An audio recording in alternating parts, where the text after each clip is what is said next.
Hello everyone, কি অবস্থা সবার? আজকের ভিডিওতে আমি বলবো কিভাবে আপনি খুব সহজেই ইংরেজি শিখতে পারবেন। অনেকে বলেন ইংরেজি শেখা খুব কঠিন। আপনি চাকরি করতে চান, বিসিএস দিতে চান এবং শুধু নিজের উন্নতির জন্য যদি চান তাহলে আপনাকে অবশ্যই ইংরেজি শিখতে হবে।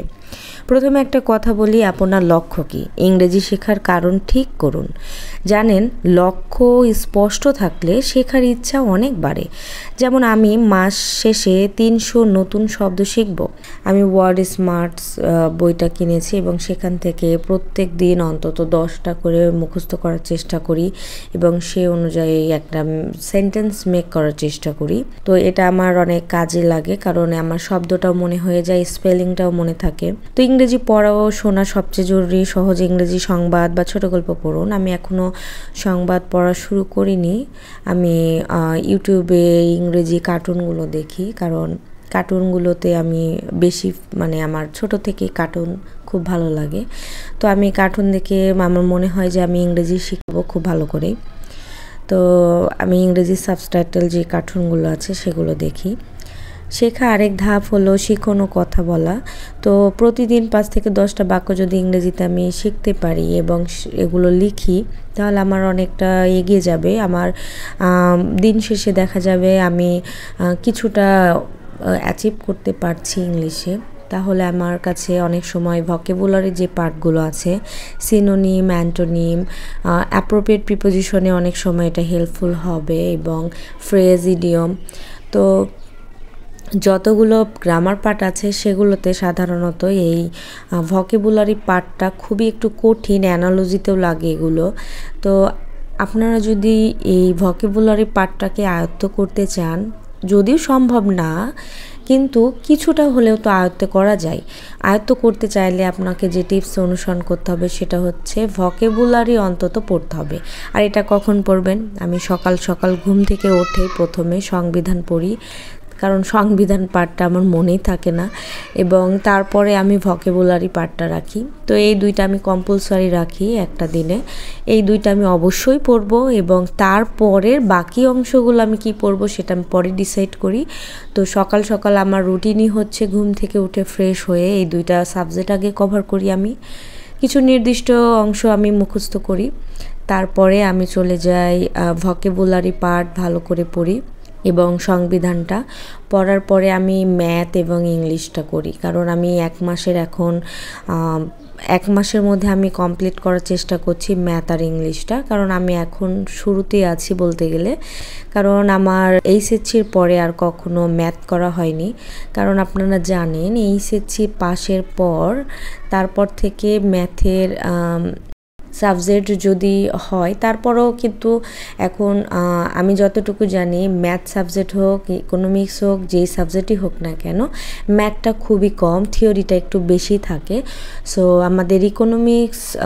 আমার ইকোনমিক্স ছিল, কিন্তু আমি সেই রকম করে ইকোনমিক্সে ম্যাথ পাইনি। যদি পেয়েছি পরিসংখ্যান বা মৌলিক ম্যাথগুলো ছিল। কিছু কিছু টপিকস ছিল যেগুলো আমার মনে হয় না খুব একটা কাজে আসবে বিসিএসে, কিন্তু বিসিএসে যেই প্রশ্নগুলো এসে থাকে সেটা হচ্ছে 9-10 থেকে বেশি আসে এবং হাই স্কুল থেকে ইন্টার লেভেল পর্যন্ত যেই পড়াগুলো হয়ে থাকে সেগুলো থেকে বেসিক প্রশ্নগুলো হয়ে থাকে এবং জিকে তো আলাদা আছেই সেটা। আর আমাদের মনে হয় না যে অনার্স থেকে কোনো হেল্পফুল ম্যাথ বা এগুলো খুব একটা গুরুত্বপূর্ণ, কিন্তু পূর্বের ম্যাথগুলো আমি এইচএসসি পর্যন্ত আমার সায়েন্স ব্যাকগ্রাউন্ড ছিল। সো আমার কাছে অঙ্কটা অনেকটা ইজি মনে হয়, কিন্তু অনেকটা ভুলে যাওয়ারই পথে, কারণ 4-5 বছর ধরে এটা আমি একবারও রিভিশন দিইনি। তো এতদিন পরে যখন ম্যাথ করব তখন অবশ্যই বলারই কথা। তো আমি চেষ্টা করছি যে আমি যেগুলো জানতাম সেগুলো পুনরায় রিভাইজ করলে অনেকটা আমার প্রত্যেক দিন ওই জিনিসটা আমি যখন রিভাইজ করবো আর জানা জিনিস, তখন কিন্তু ওটা আমার অটোমেটিক আবার মনে পড়ে যাবে এবং আমার খুব দ্রুত এটা মুখস্থ হয়ে যাবে। আবার আমি মুখস্থ বলবো না, আমার কাছে এটা তখন আবার ইজি হয়ে যাবে। সো আমি ট্রাই করছি আমার ইংলিশটা এবং ম্যাথটাকে প্রপারলি আগে ফোকাসড করছি, কারণ এই দুইটা সাবজেক্ট হচ্ছে সবার কাছে কঠিন, আমার কাছেও কঠিন।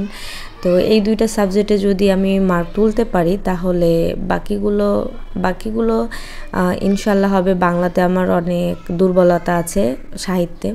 তাছাড়া গ্রামার পার্টে তেমন কোনো দুর্বলতা নেই। সাহিত্য পাঠটা আমার কাছে নতুন নতুন কিছু মনে হয়, কারণ আমি কখনো সাহিত্য এইভাবে পড়িনি। আসলে সবার কাছে সাহিত্য পাঠটা একটু কঠিনই মনে হবে। প্রত্যেকটা কবির নাম মুখস্থ করা, সাল মুখস্থ করা, তাদের কাব্যগ্রন্থ, এগুলো মুখস্থ করা অনেক টাফ। এগুলো আমার মনে হয় খুবই টাফ। তো এগুলো মুখস্থ করতে হবে।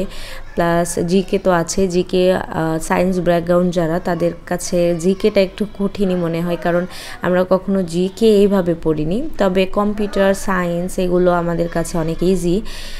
তো জিকের জন্য একটু আমাকে বেশি প্যারা লাগে, কিন্তু জিকে আমি অনেকটা কভার করে ফেলেছি এর আগে।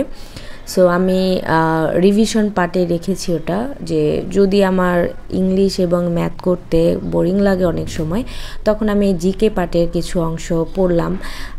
আমি কারেন্ট অ্যাফেয়ার্স পড়তে পারি তখন, কিংবা খবরের কাগজ পড়তে পারি। সো এইভাবে আমি আমার জিকে পার্টটাকে একটু হলেও এগিয়ে রাখবো এই 30টা দিনে।